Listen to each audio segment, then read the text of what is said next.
You'll regret the things you didn't do more than the things you did. This was a cliche that I heard very often growing up. I don't think I was the only one, but I really took it to heart. And all through high school and early college, I always said, like, I actually live by some of these cliches that people say because people say them for a reason. And it really helped me learn early on something that today's guest lives out fully, which is you are the only one who can give you the life that you want to have.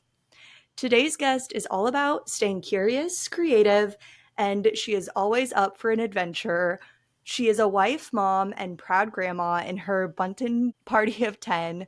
She's a retired educator, small business owner, and is always finding ways to inspire and encourage others, especially women. And now she is on a mission to make this next season of life the most vibrant one yet. With her latest project, 60 Palooza. Passion, purpose, and pizzazz. I love the sound of this. We are talking all about embracing new possibilities, shifting our mindset, and the power of the words that we use. Let me introduce you to Kim Bunton. Welcome to the Becoming Obsessed podcast. Oh, Teresa, thank you so much for having me. It's such an honor to be here. And I love the mission of your podcast of being at that intersection of ambition and self-care. So important at all ages and stages of life. Oh, thank you. I know we got to know each other a little bit through a women's group at church. And then, to my surprise, you and a couple other women from church were all the way downtown on my part of town, and we got to reconnect. And I got to hear a little bit about this 60 Palooza. So, fill me in where this idea came from, what it looks like now, and maybe a little bit of what it's going to look like in the next couple years. Okay, well, 60 Palooza started 8 years ago. So there's my confession. When I turned 60, and I am now 68, we were kind of at a pause, what I would call a pause in our life. Our children were adults, they were married, the grandbabies had arrived. I was not working at that time. My husband was planning to sell his business, but hadn't done it yet. We were still in conversations. And I'm like, I need to make, what do I want for me right now at this stage? And as I turned 60, I thought, this year could be a good year to just kind of be about me and be about focusing on me and what excites me and what new opportunities and looking ahead rather than looking back and saying, well, I did that and that's sad and that's behind me. So I declared this is my 60 Palooza. I love the question that you were asking yourself too of what's going to make me happy? What is going to make this season of life as good and better than the ones previous?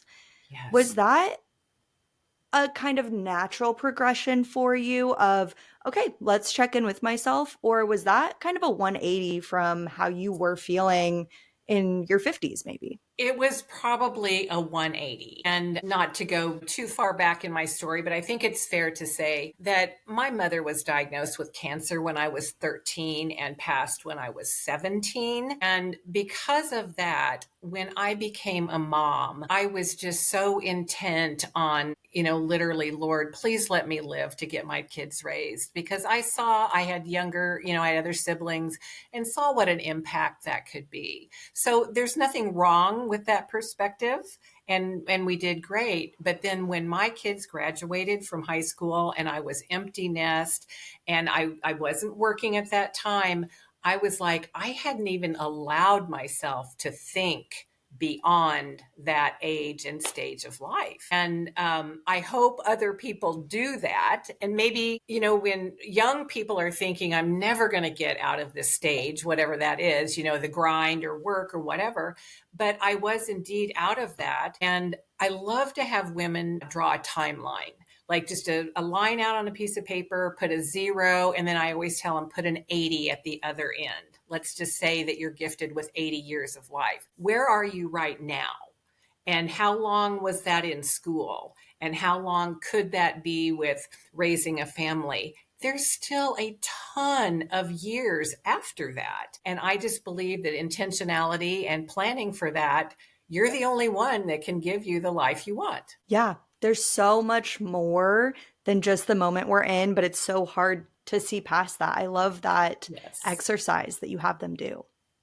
Even with women in career, I mean, sometimes in my generation, people grew up and they wanted to get their education and maybe have a little bit of a career, but the family thing was just so predominant, Mhm. and it still is, and it's wonderful. And some people just choose, I want to have a fabulous career, but even at that, you're going to career 60, 68. What's beyond that, and it's worth looking at. I also love, Kim, thank you for sharing about your journey with your mom and your family. I know that's something that my mom and her siblings also, they weren't as young as you when they lost their parents, but it's something that I've heard, one of my uncles talk about of like, I didn't think I would live this long. Right, I didn't, right. now I haven't even thought about Yes. what comes next and what else there might be to go and have a palooza about. Another piece of that too, Teresa, is then my father died 10 years later. So by 27, my parents were no longer living. And so a lot of times people are wrapping up their careers and they're tending to aging parents. Mm. And that wasn't in our scenario either. So I really did need to look inside and we have great relationships with our kids and our grandkids. But at the end of the day, I still get to choose what I want my life to look like. And I didn't want to be at the mercy of other people infusing my life with delight and fun and activity. I could make those choices. And so I set about to do it. What have been some of those like big choices or moments over the last 8 years? Well, I've got to tell you about the first one. Once I declared this, I called a friend and I said, let's go do senior pictures. Oh, I love it. And she was kind of dabbling into some photography. So I picked an outfit and some accessories, and we just went all over our little community. Now, as it turns out, I don't love those pictures. I loved the day, but I was transitioning from my lovely dark brown hair to my lovely gray now. So it was kind of a yucky, but anyway, super fun day. And it was just all about having fun and celebrating that we were alive. And then the other thing I chose that truly has changed our lives is I had never, this was on my 60 Palooza list, things I'd like to do when I turned 60. I had never been hiking and camping out overnight. My family, growing up, we didn't go camping. We weren't hikers. I didn't have anybody close to me that wanted to do that. I'm like, it's just got to be fun. People do it, so it's got to People be do it. fun. It's an industry. It's got to be fun. So I want to do that. And as it turned out, my husband and I were going to a conference with his business in Sun Valley, Idaho. And I thought, we're going to be up near the Sawtooth Mountains. We can do this. So I started researching. I'm a real researcher and found a hiking company. And I just picked up the phone and called them. And I said, I turned 60. This is on my list. I want to do that. And the thing that's interesting as you get old, Teresa, is people think you're cute. They're like, "Oh, aren't they cute?" It's just kind of a different. It's weird, but anyway, it's kind of fun. And so I had them put together a 2-day hike with an overnight and minimum of things to carry. And I said, okay, I'm 60, my husband's 61. We don't do this, but we think it would be fun. Oh my gosh, they just embraced us and they had it all set up. And turns out we got out there. And I asked my husband, I said, do you want to go? And he's like, are you kidding me? And I'm like, no, I'm doing it. You can either go or you can not go. And it's okay. And it was okay. Yeah. It was totally okay. And he said, well, okay, I'll do it. Turned out the owner of the company was an international hiking guide. I mean, this guy had trained Navy SEALs. He was so experienced and he took us on those hikes. And we're like, why are you taking us? And he goes, I just thought it would be fun. Yes. Okay, so you let me just paint this picture, try and Yeah. get this right. So you call this company Uh-huh. and it's a hike in, right? So you have Yep. to like carry some stuff, hike to Uh-huh. a spot, Uh-huh. stay the night. Uh-huh. Do you stay the night in the same place 2 nights in a row? Do you pack up and keep We just hiking? did one overnight. One We just overnight. did Okay. up, and he tried to kind of assess what our physical ability was, and we both do work out and we ride bikes and we walk. So unless it was going to be really bad, but we told him where we were. This community where the hike was, it was in Stanley, Idaho, in the Sawtooth Mountains. They have their high schoolers for fundraisers. You can pay them to port your stuff in. And we're like, Nice. boom, now we're contributing to the high school. It's great. You're like, I did my good deed. I got out in nature. 100%. I've done my fair share of camping. Uh-huh. I have a lot of horror stories. So I'm curious, how was sleeping? Did you have like air mattresses or a Yes. cot? We just let the hiking company do it, and little tiny air mattresses and just this little tiny pup tent thing. And his was, a little bit away. And I remember him throwing his food supplies in a bag and up over the tree, so the critters couldn't get to it. I can't say we slept a lot, but it Yep. was so fantastic. So fantastic. So to fast forward, it was so amazing that since then, which is 8 years, every time my husband and I get ready to travel, the first thing we ask is, where are we going to go hike? We were not hikers. We did not know the thrill of that. And turned out 2 years later, we went back and hiked with the same guide again. And that time we jumped in an alpine lake. That was special too. So, Oh, that sounds amazing. That's my favorite. I have to admit, when I'm hiking or camping, I'm always looking for a lake, a yes, stream, like yes, that, like cool, crisp mountain water yes. is healing. It is amazing. So the point being, it was out of my box. I didn't feel comfortable. I didn't have the supplies. There was probably a super long list of why that was not a great idea.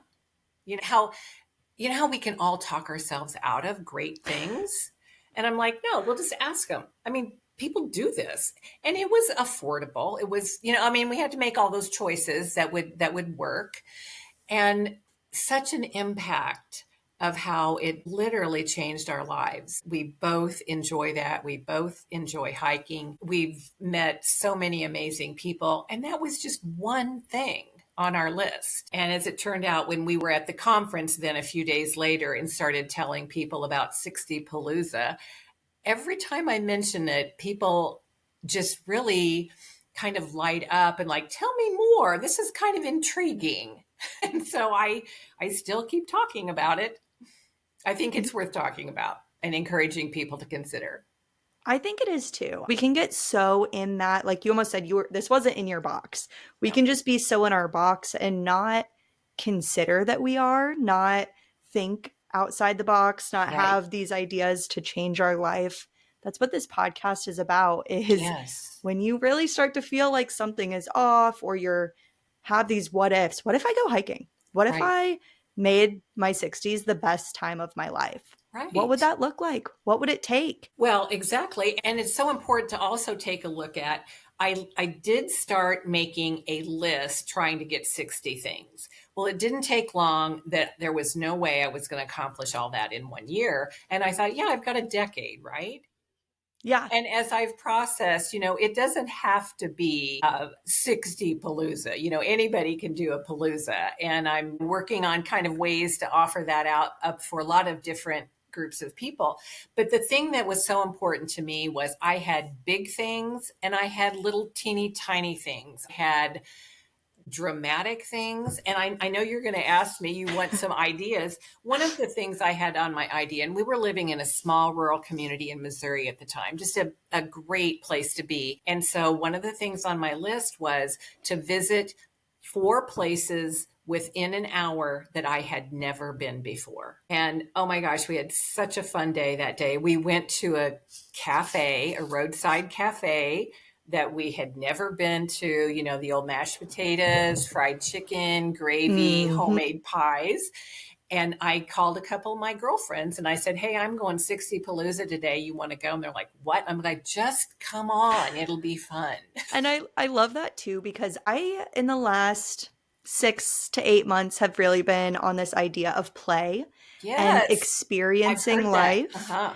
Yeah, experiencing life. And I think of play, the definition I'm using is it has to be joyful and unproductive. Like, Yes. let's do something unproductive and in the sense of, work and whatever that we always kind Uh-huh. of qualify our life by. And part of it now is like, I don't even have to like the thing. I don't have to like the food at the restaurant. That's part of the Exactly. experience is being like, this is terrible and laughing with the people that you're with and enjoying being alive, enjoying being a human, having a human experience, whether it's the best mashed potatoes you ever had or not. Right, right. Or just enjoying the other characters that were in the diner. And we continued that day by going on a tour for barn quilts. Have you ever heard of that? Okay, I know exactly what you're talking about. My Yeah. mom's a quilter, so I've seen Okay. them. On a barn. Yep. So, believe it or not, in the state of Nebraska, you can find on some tourism thing, they'll tell you where they are and why the family chose to put them on. And so Okay. we found this diner and 5 or 6 barn quilts. And then there was a state park that we'd never been to. We still talk about that day. And I guess the most important thing was it really was a nothing day. Yeah. I mean, it really was. And you could either go at that day as this is going to be an adventure, or you can go, well, it's just a diner. It's just a what big deal about the barn quilt. Yeah, like It's so what's the much point? in Why would your we do that? attitude. And if your attitude is, I want to live, I want to see, I want to do, I want to be, and not all experiences need to be 5-star events. And that was a really big learner for me because I'm kind of looking for some 5 stars, Yep. but they don't all have to be. And when someone shared that with me, I'm like, yeah, this was like maybe a 3, but Yeah. it was fun. And you said that I like your non productive in terms of not producing something in terms of an outcome or a work, but I think play is productive. Well, and Play that's the is, joke to it all.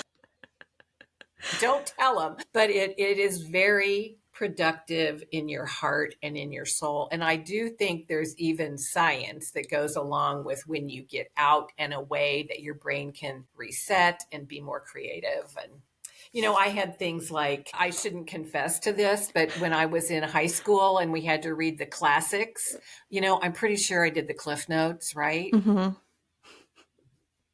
So I had on my list, I should read a classic and Yeah. just pick something like that just to take a look at what, that doesn't involve anybody else. It's free from the library, but just a different perspective of what can add passion, purpose, or a little bit of pizzazz to what could be just an ordinary existence, right? I had on my list that I wanted to volunteer at certain places, and I've done some of that.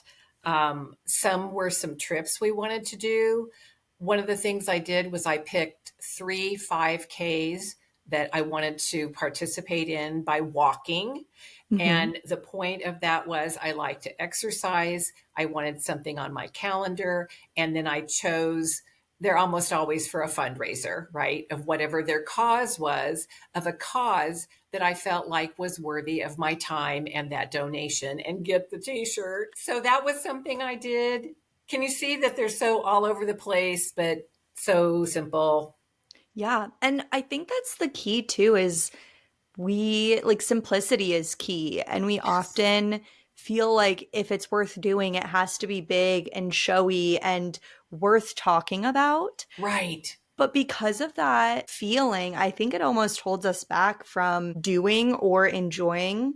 And I mean, I think of, Instagram and people traveling and posting that perfect Yeah. Instagram pic. Right. And then there's a line of people behind them waiting to get their photo. Right. Or I always say, one of my favorite things when I'm traveling is to go to a cafe. Like I just Yes. sit and have a coffee and a pastry and then I'll be in Omaha. Like, why am I only going to a coffee shop? when I'm actually having to work, when it's my favorite thing to just sit there and exist and be. And, Right. I'm a Midwesterner, so I'll strike up a conversation with a stranger. It's almost like we feel life is so ordinary that we can't do ordinary things. These little simple things like read a book that you only cliff note, or what's the alternative? You wake up, you eat, you talk to your family, you go to bed. Like how Yes. are we breaking up just that normal day-to-day Right. routine? And again, it's just I love that people are really using the word curiosity a lot. Like, what can this mean for me? And like I said, not all of them are going to be a 5-star experience, but there are some that are going to be, oh my gosh, why don't I do more of that? And what is the answer to that? Why don't you do more of that? What is stopping you? And you said a key thing there about, is it something worthy of talking about? There's no doubt that we live in a culture where we do want to say, hey, I did this over the weekend or I did that. And we even have the dozens of social media opportunities. But at the end of the day, what really, really matters is what you are doing for your life. Mm-hmm. I learned too, Teresa, in the last few years that I needed a Palooza list that I didn't know I needed. And what that was we moved from Missouri here to Omaha during COVID. Do I need to say more? Right? Not a time to get acquainted. And then shortly after, my husband had some very serious medical issues. And then I had some things, and then he had some more. So we spent our first 4 years up here just on survival mode. Hmm.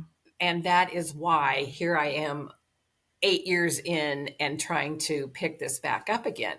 But what it taught me was I have since made a list called 60 Palooza in the midst. And I have made a list of things that can give me that acceleration of joy, passion, purpose, pizzazz, even in the midst of a very busy, troubling, dark, because as human beings, we need that. We need Mm-hmm. it probably even more then. But the idea when Bill was ill of thinking, I should just, go do something that's fun for me, that wasn't even on the radar. But there might have been an afternoon when he was napping or, between treatment things or whatever that I could have infused a little bit of that joy in my life. So now when I share this with people, we're looking at a big list, a little list, a free list, an expensive list, and a list in the midst of how you can add that.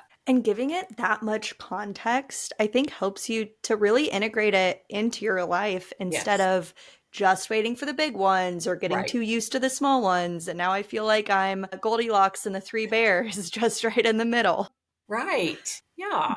It can be a big deal, but it can be a way of life. It Yeah. can be a way of life. I love that you are framing this in a way because it's something that I like in the journey of this podcast think about a lot, and I love having new frameworks and just words to use to think about it. But in my kind of the words I've been using are like when I am stressed and under pressure, especially from work and Yes, burnt out, how like the way to keep burnout away is having these little bits of play and yes, these the perspective that even in your worst day, like life is still good. This is still good. I can still go on a little walk, even if I'm pouting about it and don't want to move because I'm, it's late or I'm tired or right, whatever. right. But just knowing those little things that can keep you going in hard times, having the big things, like you said, the races on the calendar that can keep you moving forward. A few weeks ago, I've told this story on the podcast, so people are going to be like, okay, Teresa, I've heard this one. But I was hiking and it was just a day where I was like, I need to go hiking. I need to go hiking alone. And I went and it was super muddy and I fell in the mud. And then I always do this thing where I get freaked out that I'm like a woman alone in the woods and I start walking Yeah, really fast. And I say that because we were talking about some experiences aren't quote unquote good or 5 star, but they're needed. And something in that experience you realize how the words you say to yourself of, oh, why did I come out here? I could get in a negative spiral. And instead, I'm like, yep, this is what I do. I come out here because I need to. And then I get a little freaked out. And then I, have to practice the right. words that I tell myself and the story I tell myself. And I know you really believe in the power of words too. And I'm curious how that's played into the 60 Palooza, but I'm also curious when you started to realize the power of words and really use them in your life. Well, that's such a fun question. I was on the high school yearbook staff and the newspaper thing, so I'm wondering if words seem to matter then. Um, I went to college originally thinking I might be in journalism. Did not do that. I was a teacher by trade and have been a teacher rather professionally or on the side my entire life. That's just kind of who I am, still teaching Palooza or whatever. But gosh, I guess maybe even in relationships, Mm. and if there's ever, I mean, whether that's a family relationship, a marriage relationship, a dating relationship, with your children, the things you say matter. And I'm going to tell you this little story. I didn't know if, if this would really come up, but I think it's applicable right here now. When I grew up in this small rural community, which again was amazing, very idyllic, in the 60s, Hmm. they separated classes by ability. And Okay. like there was kind of like the smart class and kind of the dumb class. And Hmm. those are just terrible words, but that's what we used. I was in the dumb class, Hmm. and the other kids called us that. We knew that the smarty pants were in the other class and we were the dumb class. And what is so sad, Teresa, is I made decisions of my life from the time I was in the fourth grade until I was in my early 40s, based on the fact that I thought I was dumb. And when I was in my early 40s, I had taught school, had a family, done lots of volunteering, and I had started a small gift shop, a small business on my own, started it from scratch. And I can remember I was kind of multitasking, placing orders, paying bills, doing taxes, setting up the decor, the design in the store. And I do think it was a word from God that it was like, wait a minute, I'm not dumb. It was just a complete revelation. I mean, I could Hmm. almost cry telling you that story. But what a change that made in my life moving forward. So, there you see the power of that one word had changed decades of my life. And it wasn't even true. Hmm. So it has become so important to me to think about, what am I telling myself? Is that true or is it not true? Or what words am I attaching to this situation that maybe aren't true? So I know that was a catalyst for that. And then I wrote an article for the local newspaper for about 3 years, using my words to try to impact how people saw the world around them. And then I pick a word for the year every year. I love that. What is your word of the year for 2025?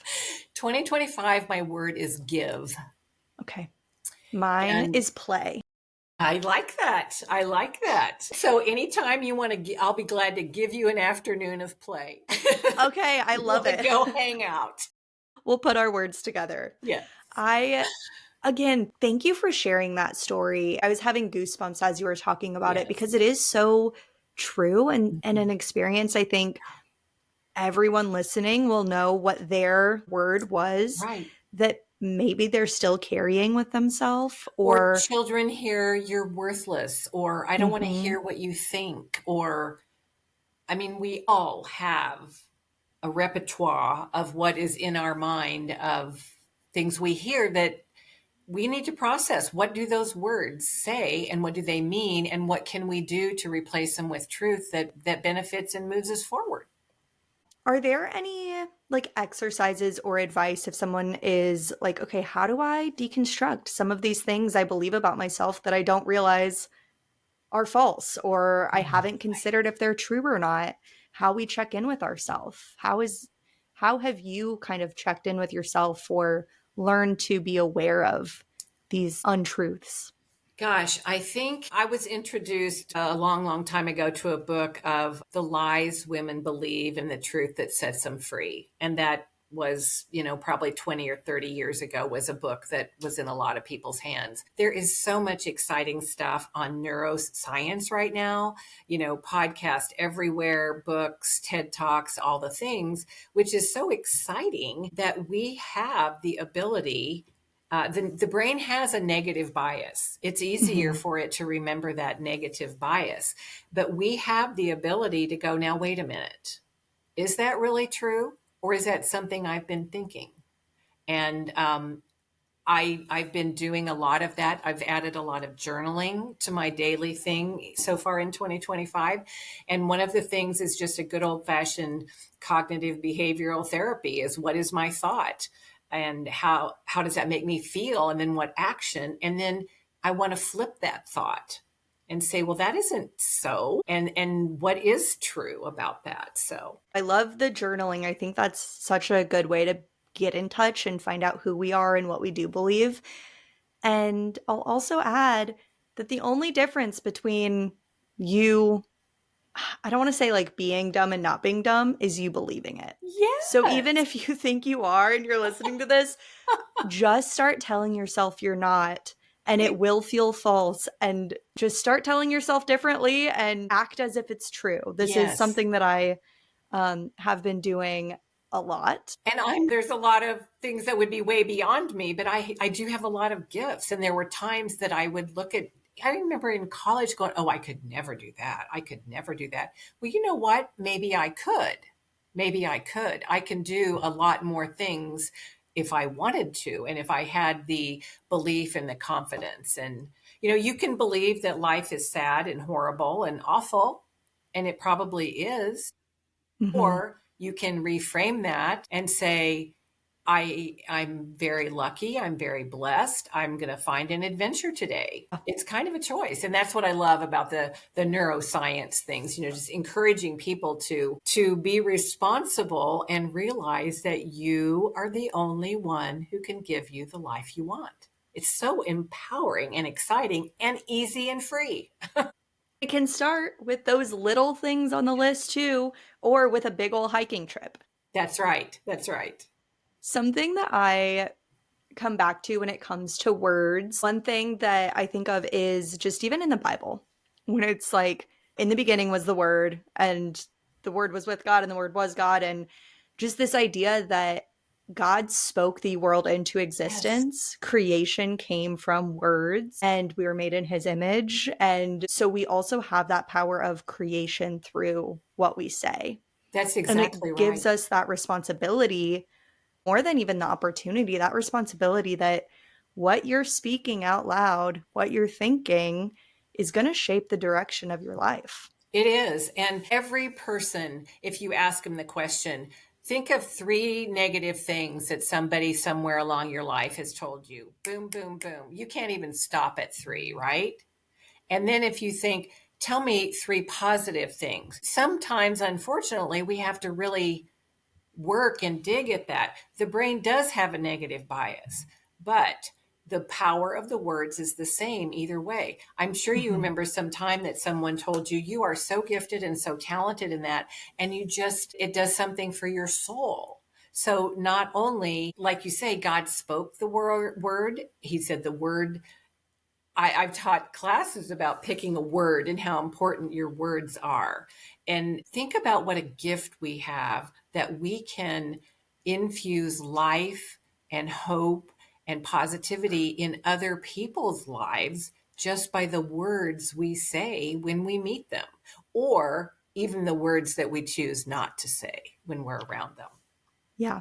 Yet So powerful. yesterday I had a couple speaking gigs, and it, like, this idea is so front of mind for me because the words that people spoke to me afterwards, like, I've screenshotted like five Yeah. messages I got yesterday of people just sharing their thoughts, their positive thoughts on their experience, attending 1 Million Cups, or it was on Sandy Spady's talk show. Yes. And there's this, somebody once said, if you think something nice about somebody, tell it to them, because if you don't, you're robbing them of that joy.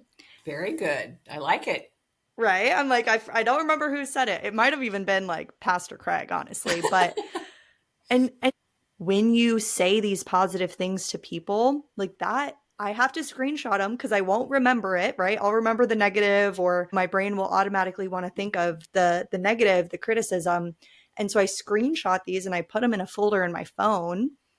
And so there's 2 points here. One, we have to really tangibly remind ourselves and practice seeing the good. Yes. And two, if you think it, say it, share it with somebody. Some of those people I hadn't really talked to, right? I didn't, they just sent me a message that was really nice and sweet. And I didn't have a relationship with them prior, Right. but they still went out of their way to tell me something that really stuck with them. And that meant the world to me. That is so true. And in our culture right now, it's never more been needed. We know Mhm. that there is a mental health crisis, there is a crisis of people feeling insecure, they're afraid.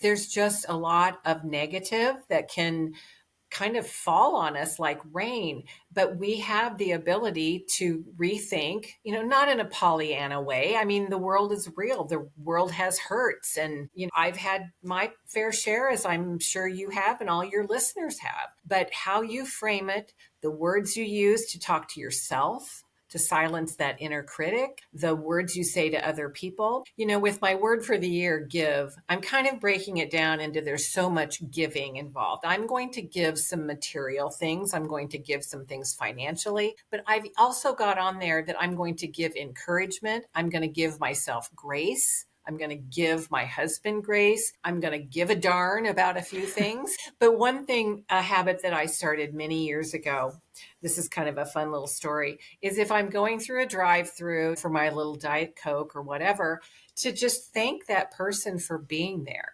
or look Yeah. them right in the eye and say, I am so glad you're here today. Or, hey, you've got the sun on your side of the building today, or just something. But if you look at somebody and tell them, thank you for being here, they're just shocked. It kind of takes them back, but what a blessing it is. So this goes back to when I was in Missouri, probably maybe 15 or 20 years ago. I was at a very low and lonely spot. It was after my kids had left. I wasn't quite declaring a Palooza, kind of lonesome. And it got to where I would drive to my local McDonald's to get my Diet Coke every day just so I could have a human interaction. Isn't that sad? Mhm. I'm a human. I'm I true. I don't think tell you're all. the only one. I really don't think you're the only Yeah. one who could say And that. this same gal worked every afternoon and we chatted and she'd kind of tell me a little bit about, I said, just hang in there. You're doing great. I'm so glad you're here.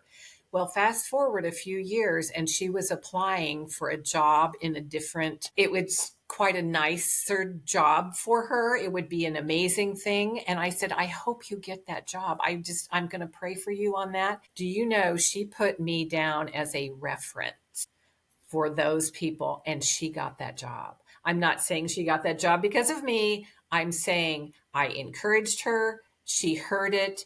She took a step out to ask if I could. And I said, she's faithful. She meets the public well. She's polite. She's kind, all those things.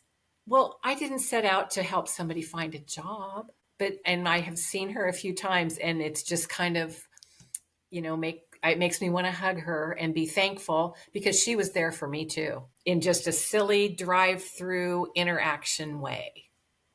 And it's those little moments where we have just a human connection, Yes. a smile, a chat with another person. I don't think we all have a local coffee shop anymore, but I seriously go to the same coffee shop like multiple times a week just so that you can have a little bit of rapport with people. You can see friendly faces. You can, to be fair, I need a body double. I have ADHD, so seeing other people work helps me work better. It's But it okay. is being together in some type of like community, even if you're not talking to everybody there. Well, when I look up my definition of Palooza, I came up with Palooza because I knew that it was a suffix that was used a lot with different words. And I thought, and it does talk about whimsy and playfulness and a little bit out of the ordinary and a little bit, like sometimes wild and chaotic. And I can claim all of those words, but it also indicates a sense of community and a playfulness and an interaction. Mhm. And we all want to be seen. We all want to be heard and validated. That doesn't mean we want to go dump our problems on somebody at the coffee shop or vice versa, but just to see. See somebody. You're Yeah. doing a good job today. Hang in there.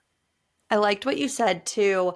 Oh, the sun's on your side of the building. And just Mhm. that acknowledgement of like, I see what you're dealing with. I see Yeah. what you're doing. I see that you're here every day. I've been asking him last week was, do you have a heater at your feet? I hope you have a heater at your feet. Yeah, it was cold. We had a 100-degree uh, weather temperature swing in Nebraska. Yeah, So, yeah. well, Kim, I know I kind of told you I wanted to ask this. If you were to write a letter to yourself at 30 years old, what would go in that letter? That is such a fun question. First of all, I would definitely emphasize to get the word when out of my vocabulary.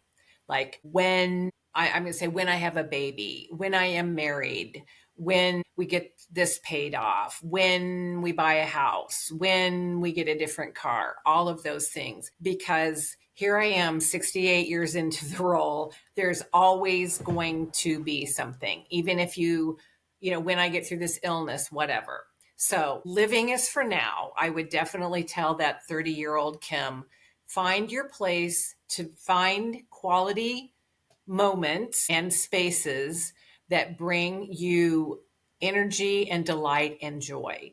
At that time, I had two toddlers at home and was not working. So it was very easy to not even know who I was, you know, Mhm. and that happens in careers when you don't even know who you are and what you like because you're just on the survival of day in and day out. So I would tell that 30-year-old to embrace today, to find value in who you are apart from other people, apart from a job. God created you. He might have created you at some point to be a wife and a mom and a doctor or a researcher, but at the very core of it, He created you to be you.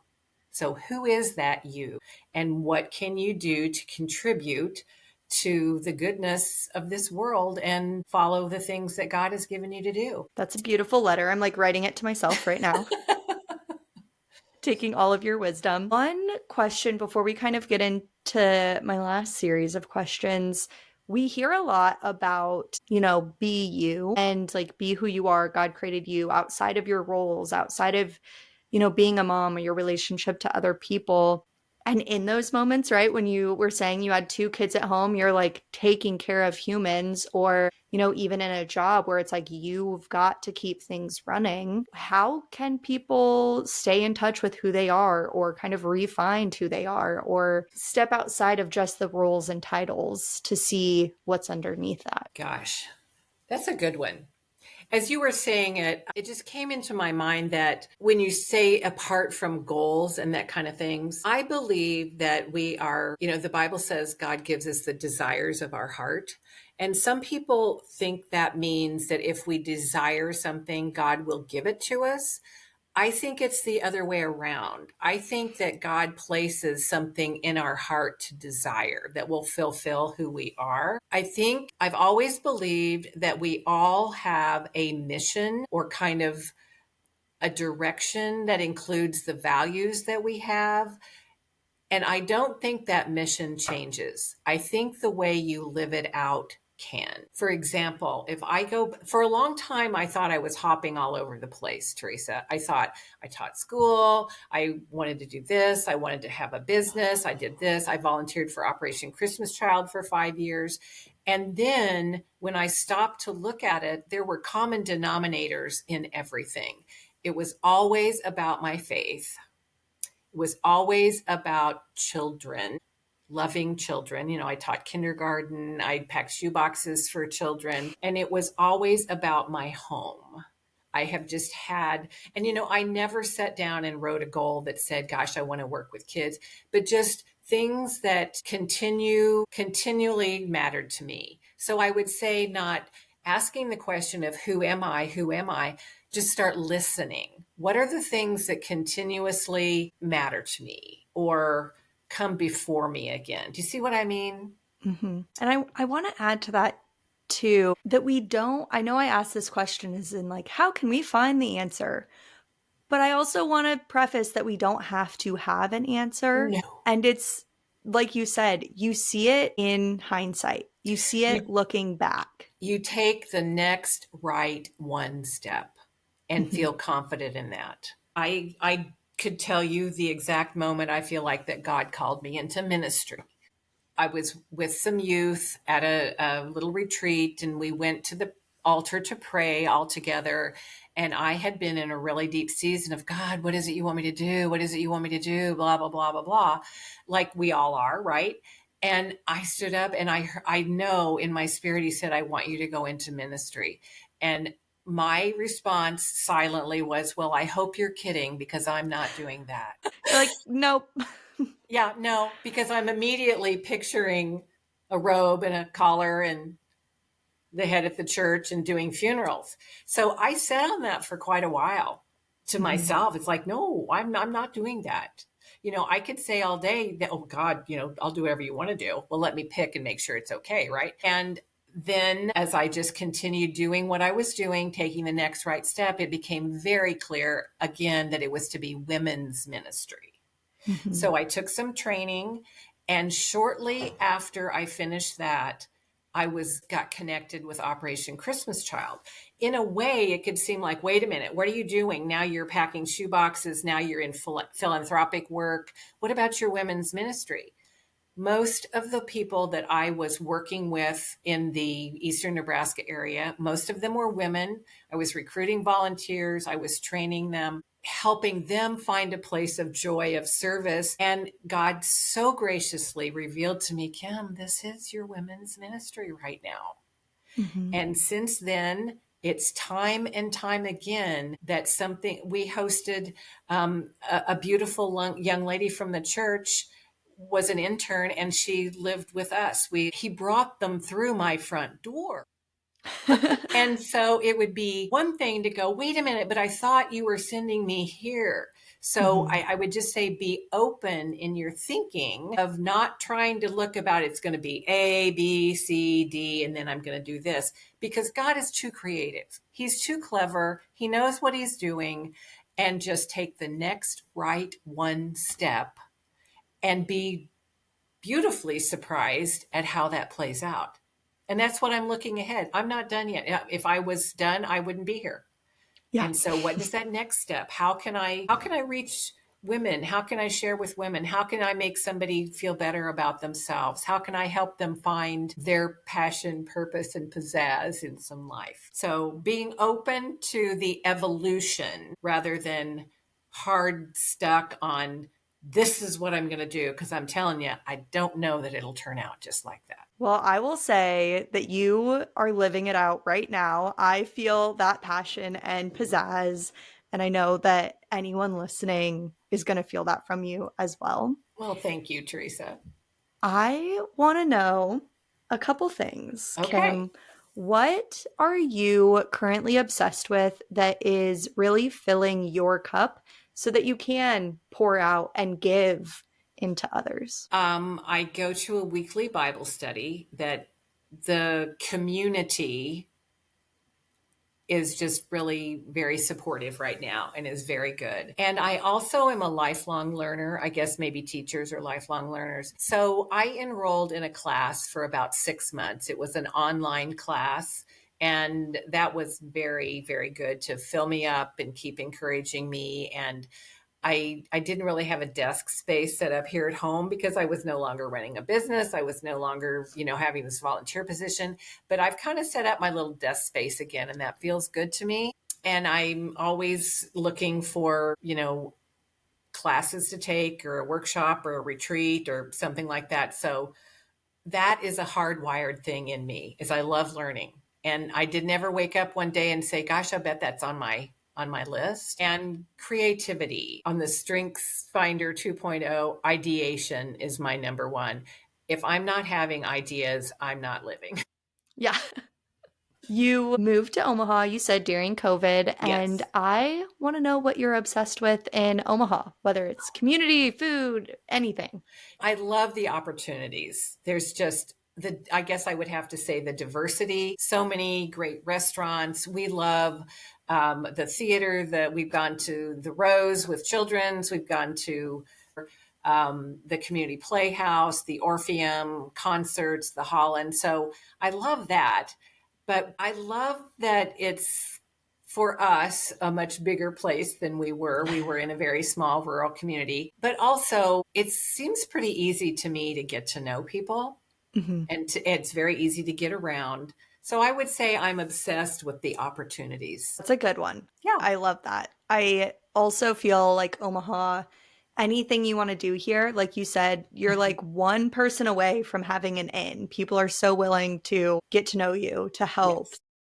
to reach out. Yes. Well, I have enjoyed this so much. I have a birthday coming up, so I might make my little 29 Palooza list Uh-huh. and take a page out of your book. But Kim, I've so enjoyed having you on Becoming Obsessed. For anyone listening, how can they connect with you? Probably through my email. I'm not doing a ton on social media. I'm not really promoting anything that I'm doing at 60 Palooza. However, I do have kind of a wish that I might be able to find some women of any age, but, especially at my age and older who want to take a look at, wait a minute, can you help me get this set up? At some point it might be that I'm going to lead a retreat workshop in a couple weeks and kind of just inspire and talk to people about this. I've submitted the whole idea of 60 Palooza to a adult learning group to see if maybe they could plug that in. So through the email, I'd be happy to connect with somebody. If this strikes a chord with them and they want to chat, I'd love to do that. Awesome. We'll put that in the show notes. Well, thank you so much for coming on. And now let's go get obsessed. Yay. Thank you.